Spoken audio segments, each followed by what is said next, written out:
The forbidden mission. The sky was dark and heavy as Ethan Cole stood in front of the void.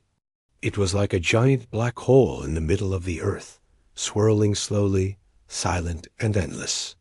No one knew where it led or what was inside, but everyone believed one thing. Whoever entered the void never came back. Soldiers stood behind him, shouting, "Stop! Don't go in there. It's suicide." One of the officers ran forward and grabbed Ethan's arm. "Listen to me. Many have tried. All of them died. Don't be a fool." But Ethan just pulled his arm free and looked at the officer with calm, sharp eyes. "You don't understand," he said softly. "I have to go. It's the only way." He turned his face back to the void. It was beautiful in a strange way. The edges of it glowed faintly blue, and the air around it shimmered like heat on a summer road. No birds flew near it. No sound came from inside. It just waited Dot and Ethan. He had been waiting too. 2 weeks ago. He had been just another scientist, working quietly in a dusty lab. He studied strange particles and space-time theories, but nobody really noticed him. Not until he met Dr. Merrick. Merrick was an old man, a genius, and maybe a little crazy. He had worked on the Void project when it was first discovered, and he had been the only survivor of an early expedition. Now he was sick and dying. One rainy night, Ethan got a message to meet him in secret. He found Merrick sitting in a chair, wrapped in blankets, his eyes glowing with a strange light. "You have to listen to me," Merrick whispered. "Why me?" Ethan asked. "Because," Merrick said with a weak smile, "you're the only one who still asks the right questions." Merrick pulled out a small black notebook and pressed it into Ethan's hands. "This has everything," he said. "Maps, calculations, what we found, and what we didn't tell the others." "What's inside the void?" Ethan asked. His voice shaking. Merrick coughed and leaned close. His voice dropped to a whisper. "A door, a test, maybe even a way home. But you must be strong. The void will try to break you. It will show you things, lies, truths you have to hold on to. Yourself." "And if I fail?" Ethan asked. Merrick closed his eyes. "Then you'll join the others, lost forever." That night, Merrick died, but his words stayed in Ethan's mind. He read the notebook over and over. It told of tunnels under the research base, secret passages to the edge of the void, and a path others had missed. And now, here he was. The soldiers behind him were getting louder. The officer shouted again. "This is your last warning. Step away now." Ethan ignored him. He took a deep breath and started walking. Each step toward the void felt heavier. The ground seemed to vibrate faintly. His skin tingled as the air grew colder. He could hear whispers now, soft and strange. They seemed to come from everywhere, and nowhere at once. Turned back. "You don't belong here. It's not your time." Ethan clenched his fists and kept going. He passed through the metal gate and onto the platform that stretched right up to the edge of the void. The platform groaned under his weight, and he noticed scorch marks and cracks along the floor, scars from past failures. Halfway across, he stopped and looked back. The soldiers were still watching, but none dared to follow. "Cowards," he muttered under his breath. He opened his backpack and took out a small scanner and the black notebook. The scanner beeped wildly as he approached the edge, and the notebook's pages fluttered as if alive. According to Merrick's notes, there would be a faint blue mark, a hidden entrance, somewhere on the platform. Most explorers had jumped straight into the center of the void and been swallowed whole. But Merrick's notes said that was a trap.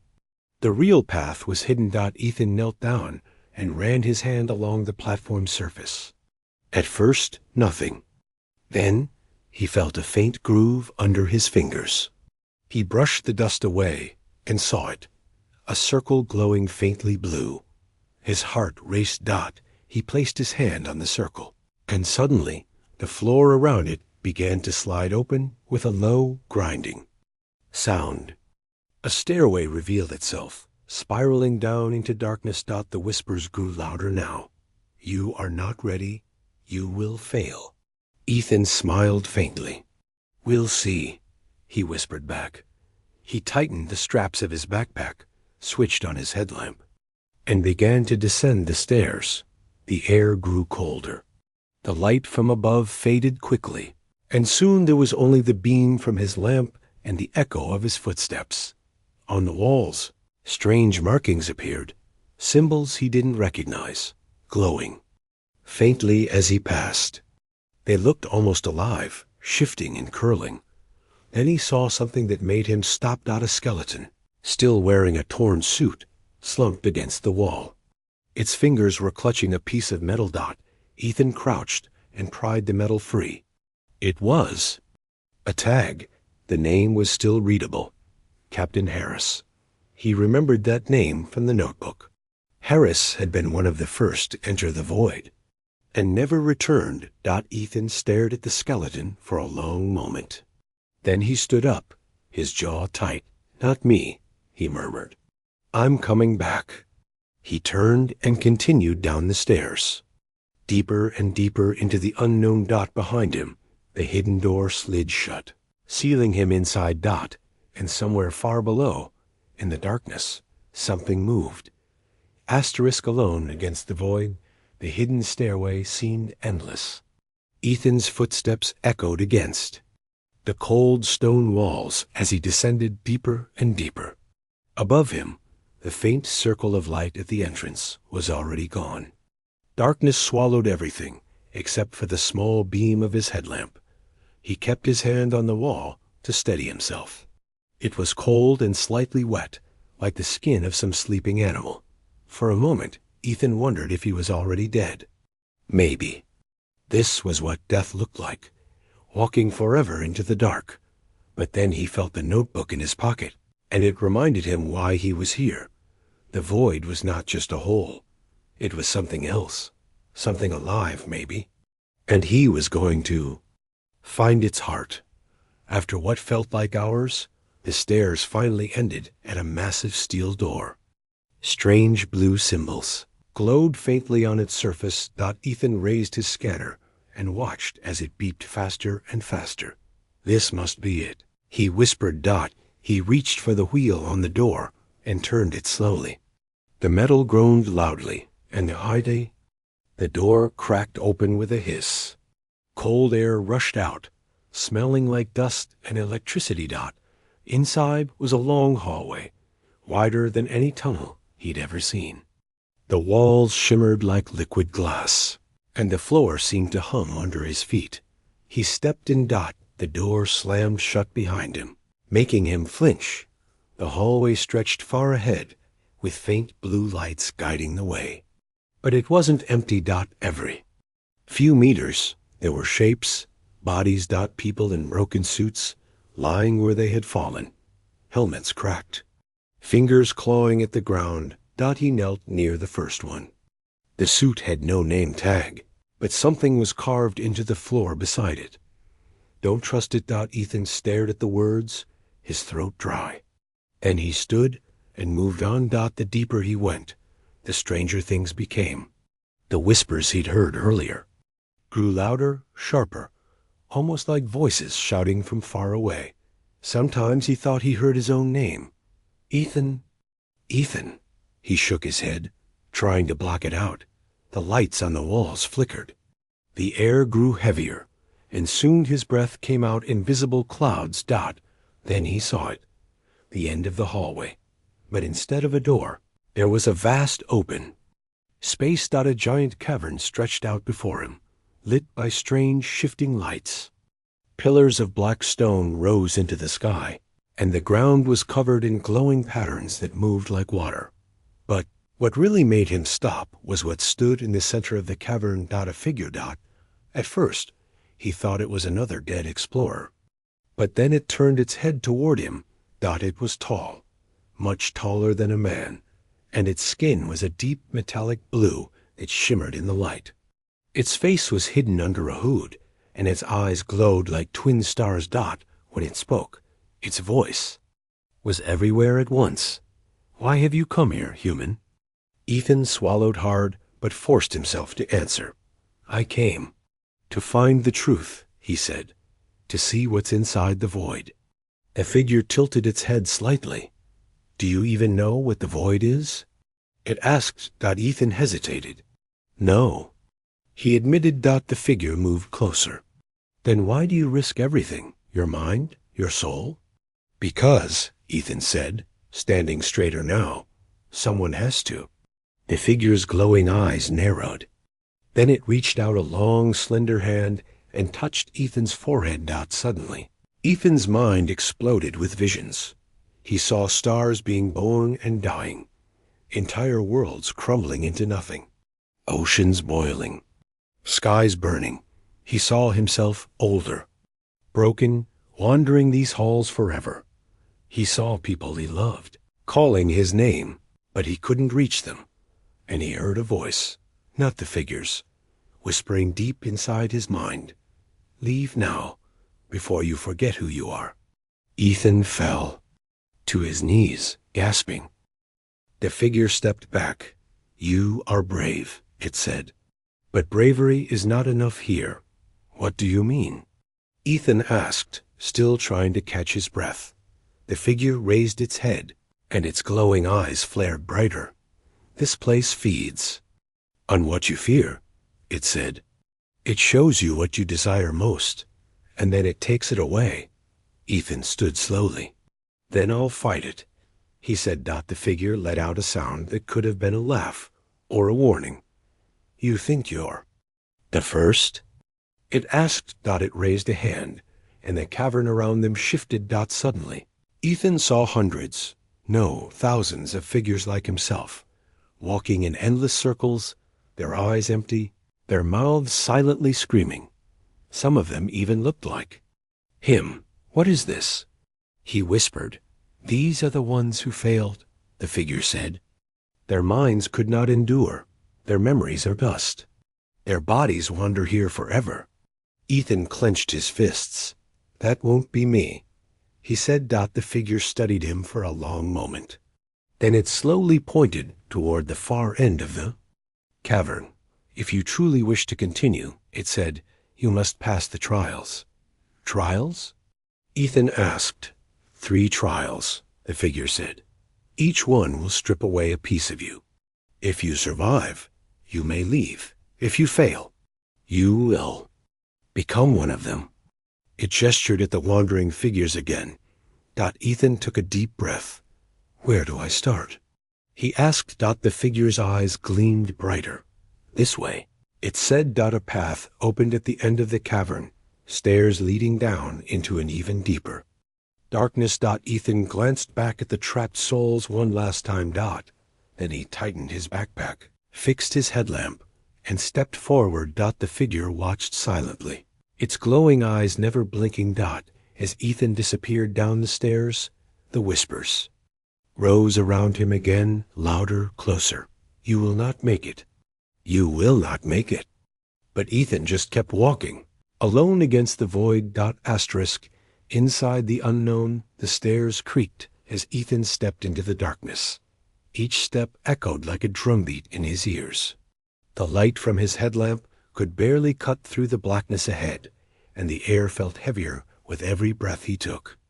It smelled faintly of metal, dust, and something else, something sharp, like ozone before a storm. The whispers were louder here. They came from everywhere and nowhere at once. Some of them sounded like strangers. Some sounded like people he loved. Sometimes they even sounded like himself. "You are not real. Turn back. You're already dead." Ethan ignored them. His hands were shaking, but he kept walking. He thought of Dr. Merrick's notebook in his pocket and whispered under his breath, "One step at a time. Don't stop." After what felt like hours, the stairs ended. He stepped into a vast chamber. At first, He thought it was empty. But as his eyes adjusted, he saw a strange alien world stretched out before him. The ground was covered in smooth black stones that glowed faintly with silver veins. Above him, the sky was not a ceiling. It was full of stars. But the stars moved in impossible ways, spiraling, merging, splitting apart. Rivers of light flowed through the air above him, bending and twisting like ribbons. Trees grew upside down from invisible branches, their leaves falling upward into nothing. Ethan stood still, completely stunned. He whispered, "What is this place?" Then a voice answered, not a whisper this time, but clear and cold. "You have entered the first trial, human." He spun around. There, standing a few feet away, was the figure from before, a tall being with glowing eyes and a hood. But this time it wasn't alone. Behind it were more figures, taller, darker, their faces hidden in shadows. The first figure stepped forward. "Welcome to the unknown," it said. "Here, your fear and your desire will fight each other. If you lose, you will join the others." Ethan swallowed hard. "What do I have to do?" he asked. The figure didn't answer. Instead, it raised its long hand and pointed to the ground in front of Ethan. The stones beneath him shifted, spreading apart until a glowing circle appeared. Inside the circle was a pool of liquid light. It shimmered like silver and gold, and deep inside it, Ethan could see himself. But the reflection was wrong. The Ethan in the pool was older, his face lined with pain and regret. His eyes were hollow. The figure spoke again. "You must face what you fear the most. Enter the pool." Ethan stared at the reflection. The older version of him stared back, shaking his head slowly. But Ethan clenched his fists and stepped into the circle. The liquid light rose around him like fog. He felt heat and cold at the same time. He tried to breathe, but the air was thick. Then the world disappeared. He was standing in a street now. His street. His old home. But everything was wrong. The sky was red, and the ground was cracked. Buildings were burning. And everywhere he looked, he saw bodies. Then he heard a familiar voice. "Ethan." He turned and saw her, his sister, Elena. She was standing at the end of the street, her hands reaching for him, her eyes wide with fear. "You left us," she cried. "You let this happen." He tried to run to her, but the ground split open between them. From the cracks rose black, shadowy hands, grabbing at his legs, pulling him down. He fought, kicking and clawing, but the shadows climbed higher, wrapping around his chest. He could barely breathe. "You can't save anyone," the shadows hissed. "You are nothing here." Ethan gritted his teeth. "No," he growled. "This isn't real." "You're not real." The shadows froze. "You failed," they whispered. "Maybe," Ethan said, his voice louder now. "But I won't stop." With all his strength, he tore free from the shadows. The world around him began to crack like glass. The red sky shattered, and the burning buildings dissolved into dust. Then everything went black. When the light returned, Ethan was standing back in the chamber. The pool of liquid light was gone. The circle under his feet had dimmed. He gasped for air, falling to his knees. His hands trembled, but he was alive. The tall figure stood before him again. "You have passed the first trial," it said, but its glowing eyes narrowed slightly. "Few make it this far." Ethan wiped the sweat from his forehead and stood up slowly. "What's next?" he asked, his voice hoarse. The figure raised its hand and pointed toward another path, a dark, twisting tunnel that seemed to breathe.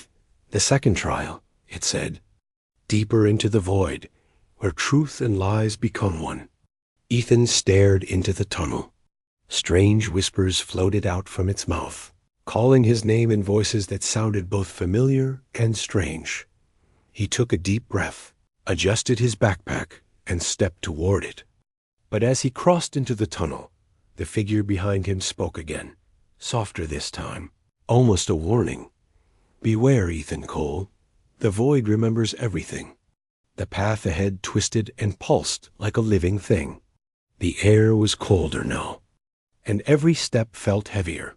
Behind him, the glowing chamber faded away, and ahead, only darkness waited. But Ethan didn't stop, because he knew there was no going back.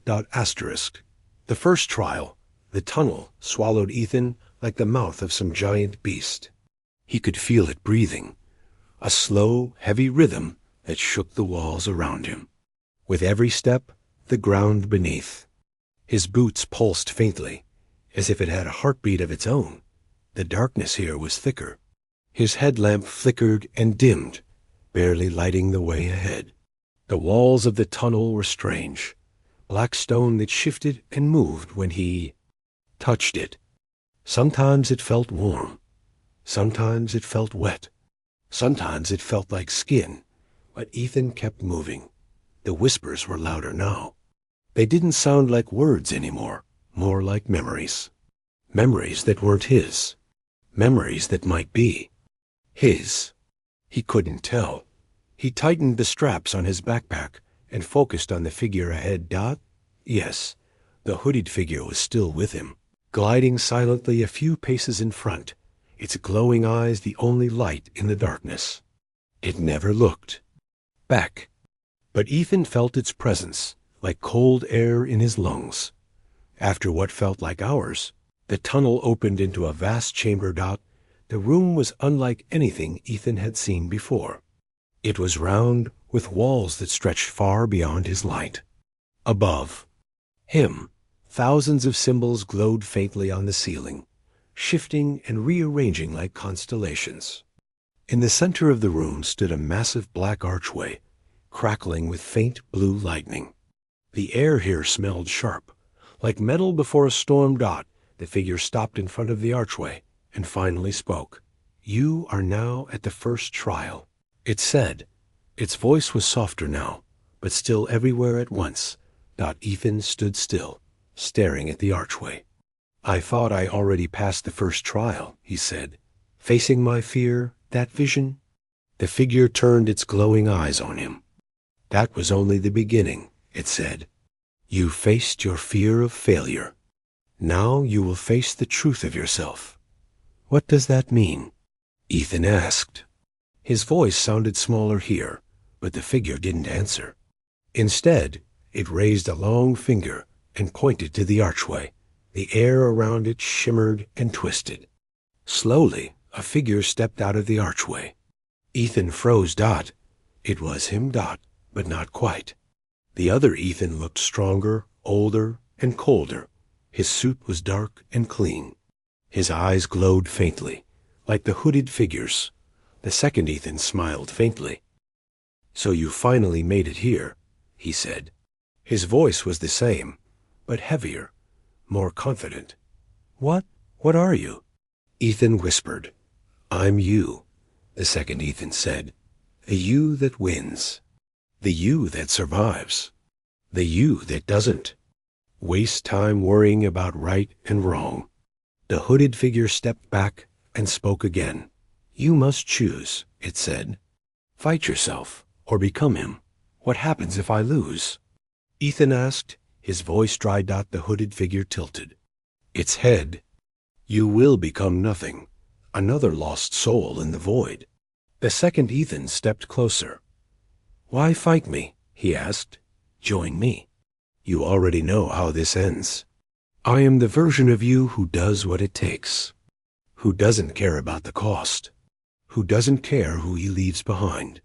Ethan's hands clenched into fists. He could feel something heavy building in the air, like static. The second Ethan sneered. "You think you can save them? You think you can save yourself? You don't belong here. You never did." "Shut up," Ethan hissed. But the second Ethan only laughed. "You can't shut me up," he said. "I am you, every mistake, every doubt, every time you wanted to quit. I am the part of you that already quit. The hooded figure's eyes flared brighter. It begins now, it said. Then it vanished into the shadows. The second Ethan lunged out. Their fists collided in the air with a sound like thunder. Lightning arced around them as the two Ethans clashed in the center of the chamber. Every punch felt like hitting stone. Every strike made the ground shake.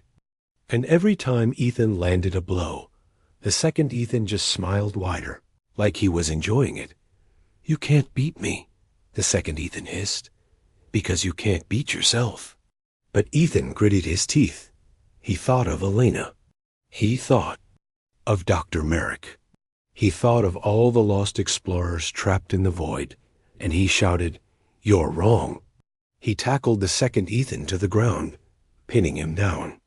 The older, colder version still laughed, even as his face cracked like glass under Ethan's hands.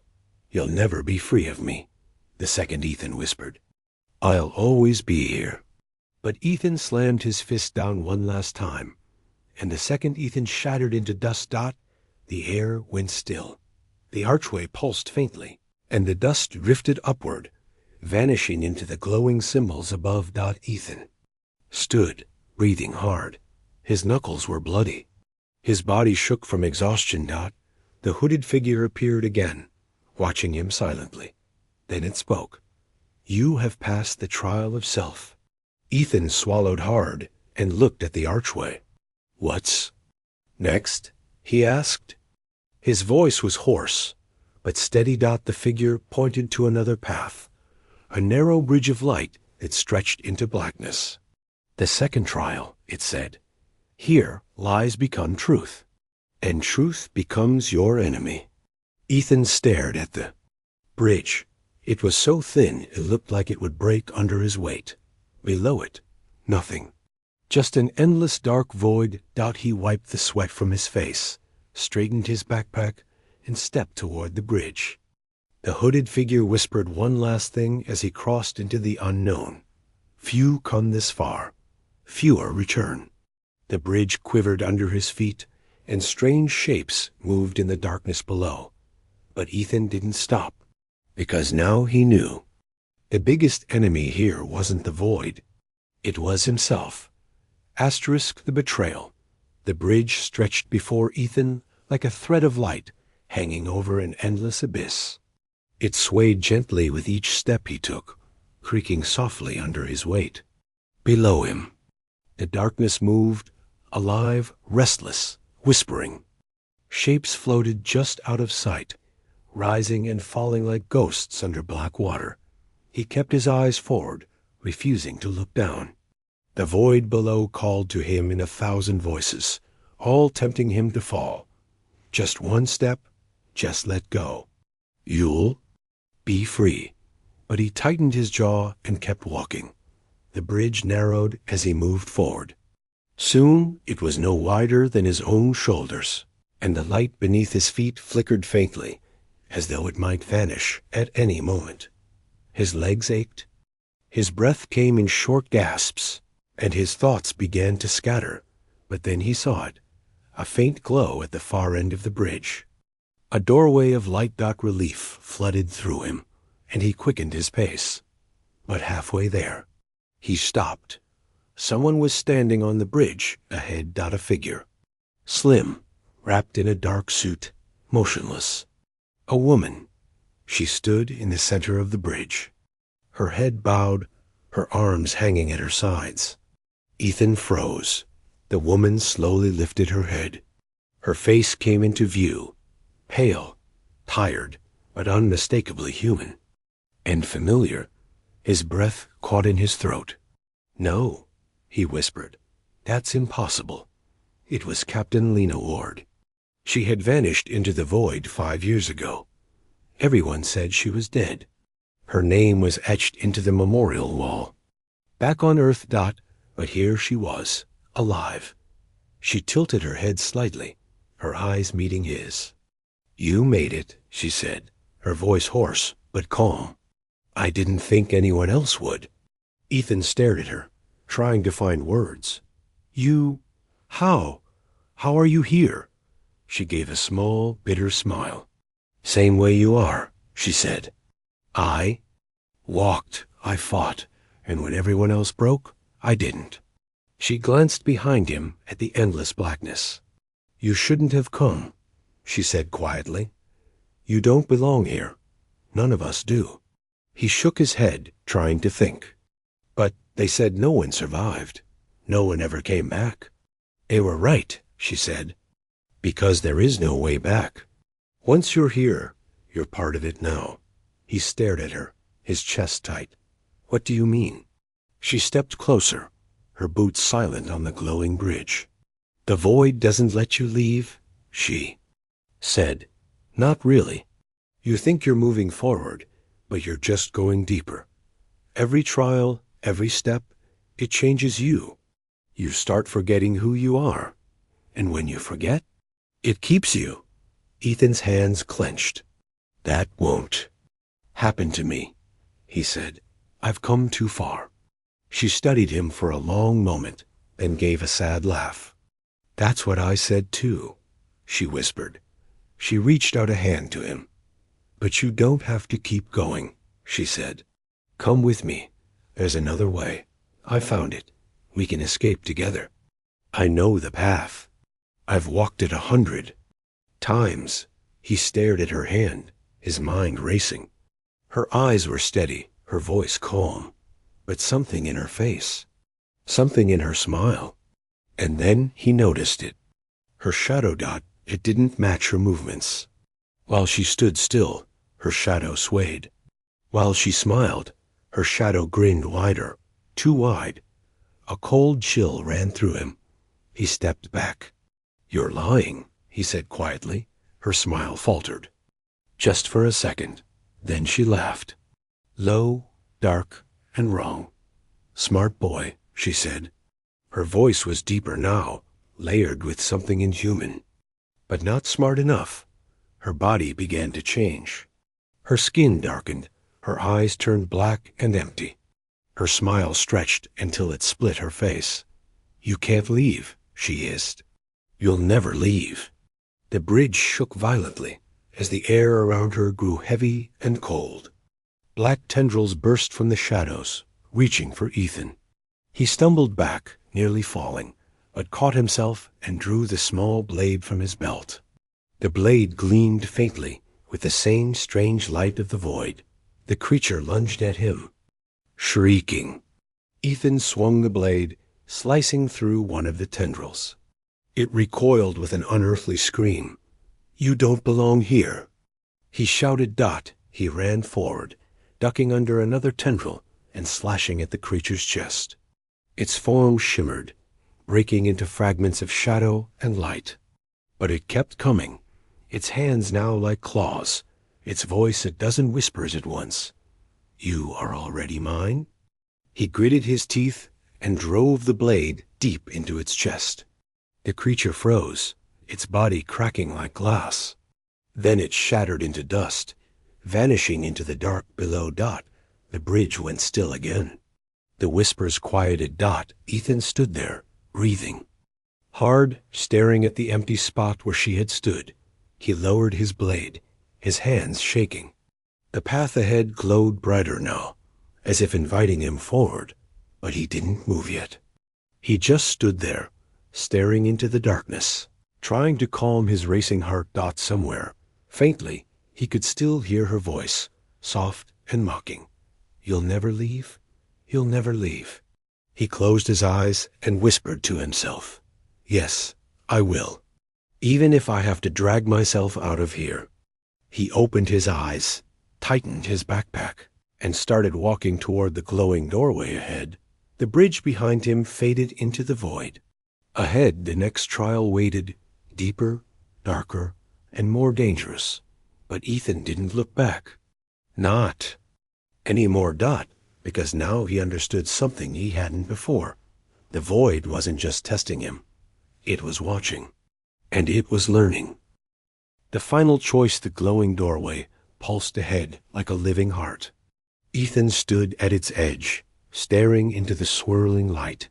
His body was heavy now. Every step he had taken through the void felt like it had burned pieces of him away. His hands trembled. His legs ached. And yet his eyes stayed sharp. He stepped through the doorway. The world beyond was silent. Not just quiet, but completely silent. No whispers. No hum. Not even his own heartbeat.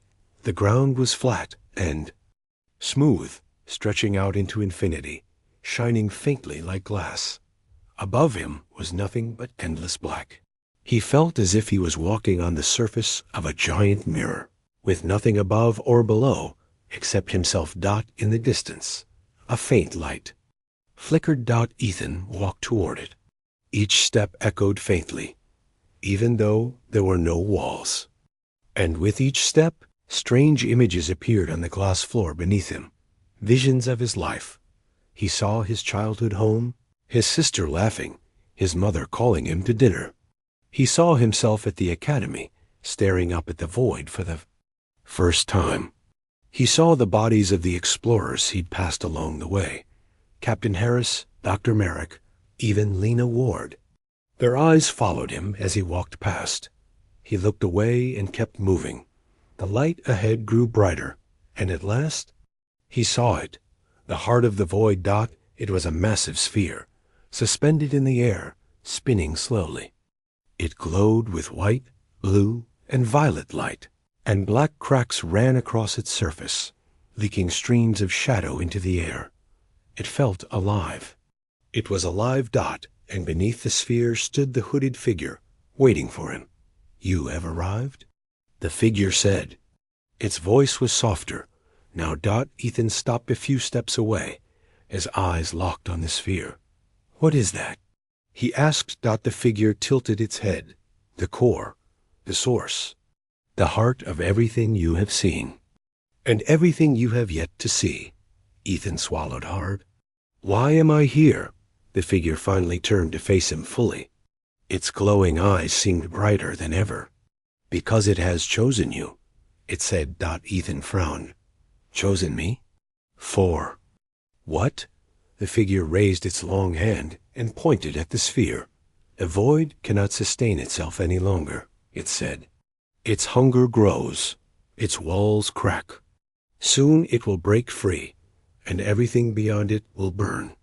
Ethan stared at the cracks running across the sphere. Thin streams of black smoke poured out of them, vanishing into the air. The figure continued.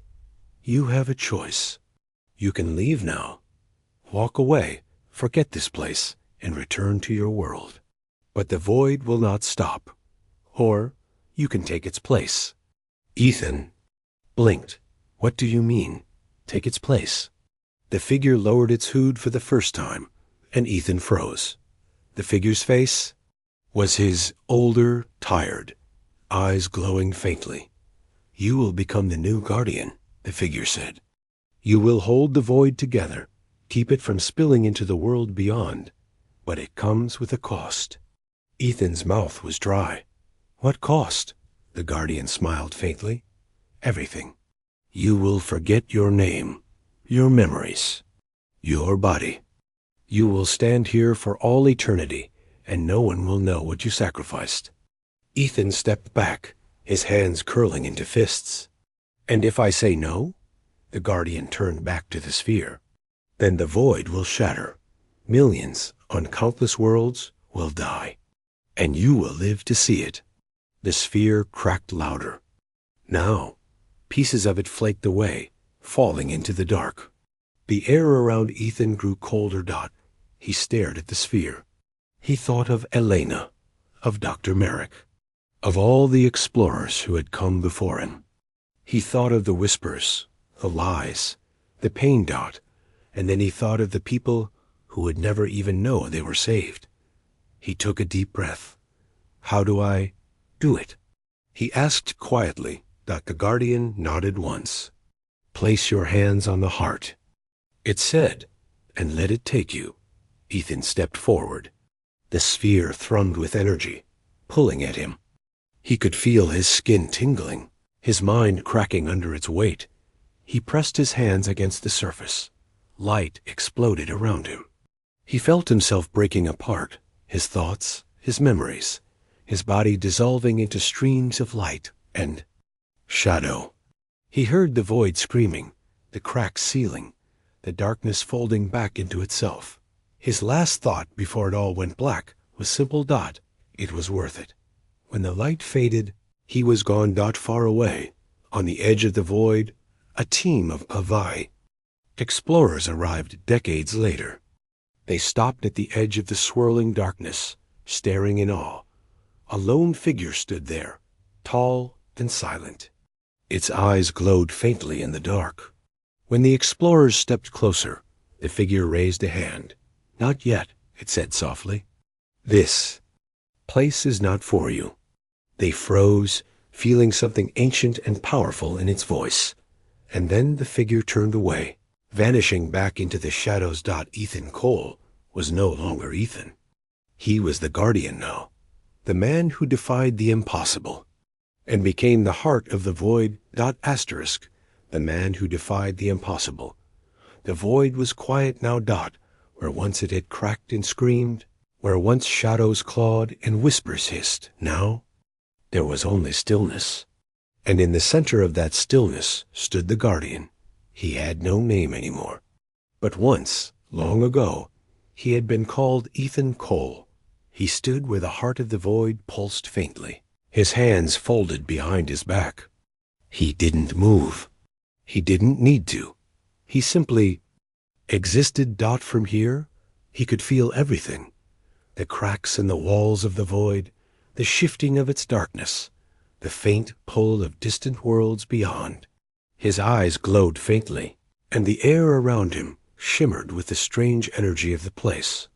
He didn't remember much about who he used to be. But somewhere, deep inside, something still stirred whenever he thought of a laugh, a smile, a name he couldn't quite recall. Something human. Decades passed, centuries. Time no longer mattered here. But the void stayed sealed, and nothing escaped. Because the Guardian would not let it. Then, one day, something unusual happened. A faint light appeared on the edge of the void, a ship, small, fragile, human. It stopped just short of the swirling darkness. And for the first time in countless years, footsteps echoed in the void's chambers. The explorers came cautiously, their suits shining under their lights. They looked around in awe and fear, whispering among themselves. And then they saw him. Guardian stood at the far end, tall, silent, watching them. His eyes glowed faintly, but his face was hidden by the shadows. His presence was heavy, not cruel, not kind, just vast. One of the explorers stepped forward, a young woman with determined eyes. She raised her hand and spoke. We come to learn, to understand this place." The Guardian tilted his head slightly. Her voice reminded him of something, someone. He stepped closer. The explorers froze, feeling the weight of his gaze. He studied them for a long moment. Then, in a voice as deep and distant as the stars, he spoke. "Not yet," he said. The words carried across the chamber like thunder and wind. The explorers looked at each other, confused and nervous. The young woman tried again. "Who are you?" she asked. "Are you human? Are you?" He raised his hand, and she fell silent. He stared at her a little longer. Then, very quietly, almost to himself, he whispered, "I was."